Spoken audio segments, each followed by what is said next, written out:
করে দেবো যে আপনি এই জেলের বাইরে বেরিয়ে আমার আর ছোট সাহেবের খুন করতে চেয়েছিলেন। পারবে না, পারবে না কুসুম সরকার।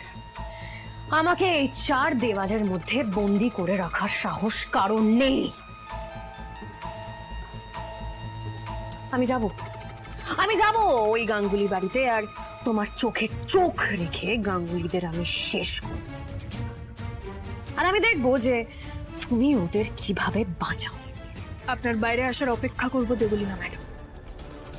আর একটা কথা না মনে রাখবেন, আমি গাঙ্গুলি পরিবারের ঢাল হয়ে সবসময় দাঁড়িয়ে আছি। আমিও দেখবো যে আপনিও কতটা কি করতে পারেন। এর আগেও আপনি অনেকবার চেষ্টা করেছিলেন আমাদের ক্ষতি করার, কিন্তু ব্যর্থ হয়েছে। আর এবারও হবে। আপনাকে কুসুম সরকার কথা দিচ্ছে। আগুন নিয়ে খেলছো তুমি কুসুম, আর সেই আগুনে পুড়ে তুমি ছারখার হয়ে যাবে। লোহা যেমন আগুনে পুড়ে ইস্পাত হয়, ঠিক তেমনই বারবার আমাকে আঘাত করাতে আমি শক্ত হয়েছি। কি দরকার বলতো তোমার এই লড়াই করার? হ্যাঁ, গাঙ্গুলিরা তোমার কে হয় কুসুম? না রক্তের সম্পর্ক আছে, না আত্মার। তাও এই যুদ্ধক্ষেত্রে তুমি আমার বিরুদ্ধে দাঁড়িয়ে আছো। হ্যাঁ, কেন? ওয়াই?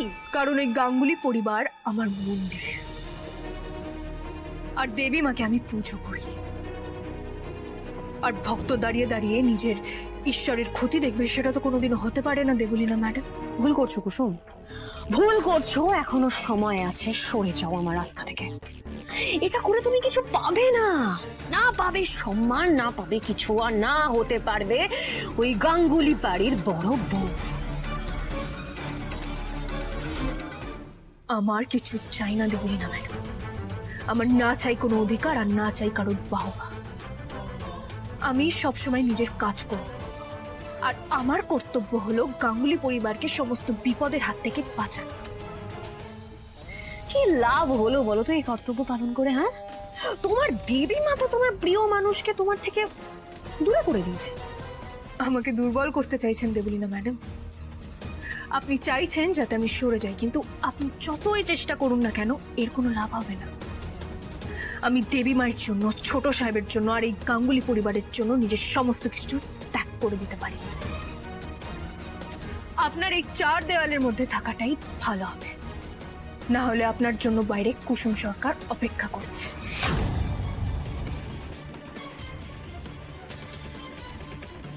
আমিও দেখবো আপনি কি কি করতে পারেন।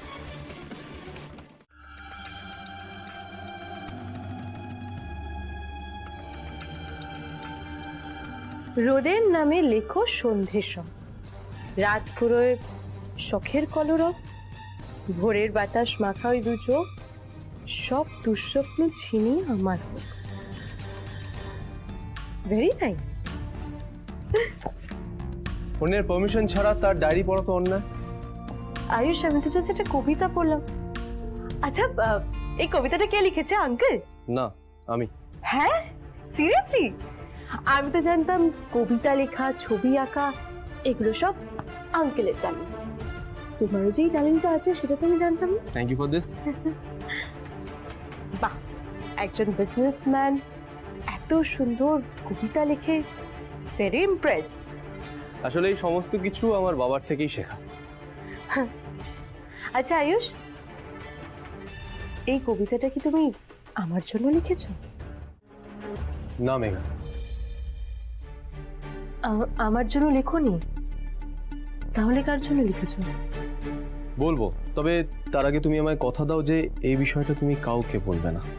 উড বি হাজব্যান্ড ওয়াইফের কথা আমি কারোর সাথে কেন শেয়ার করতে যাবো আয়ুষ?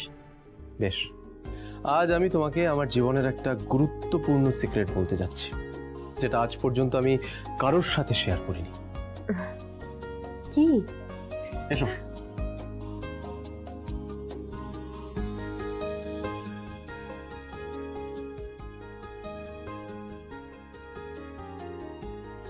আমার ওই কবিতাটা এই দুটো চোখকে নিয়ে লেখা। এই দুটো চোখ কার আয়ুষ? জানি না, আমি জানার চেষ্টা করেও জানতে পারিনি যে এই সুন্দর চোখ দুটো কার। বাবা, তুমি জানো না বাস্তবে এই দুটো চোখ কার, কিন্তু তার উদ্দেশ্যে তুমি একটা কবিতা লিখে ফেললে কি করে? এই চোখ দুটোর সাথে আমার একটা আলাদাই কানেকশন আছে মেঘা। আমি সত্যি জানি না এই চোখ দুটো কার, কিন্তু আমি এটুকু জানি যে এই চোখ দুটো আমার সমস্ত কথা শোনে, আমাকে চেনে আর আমার প্রত্যেকটা কথা বুঝতে পারে। আচ্ছা আয়ুষ, আমি কিন্তু তোমার বুদ্ধি পাই, তারপরেও তুমি আমার জন্য একটা কবিতাও লেখো। আই এম সরি মেঘা, আমি তোমাকে কথা দিচ্ছি আমি তোমার জন্য এরকমই একটা সুন্দর কবিতা লিখব। Very bad Ayush, nothing for me. হ্যাঁ, এটা তুমি ঠিকই বলেছো, এখনো পর্যন্ত আমি তোমাকে একটা উপহারও দিইনি। বেশ, তুমি বলো তুমি কি চাও? আমি যা চাই তুমি আমাকে তাই দেবে? চেষ্টা করবো, বলো। আমি চাই তোমার ল্যাপটপের ওয়ালপেপারে আমার ছবি থাকুক।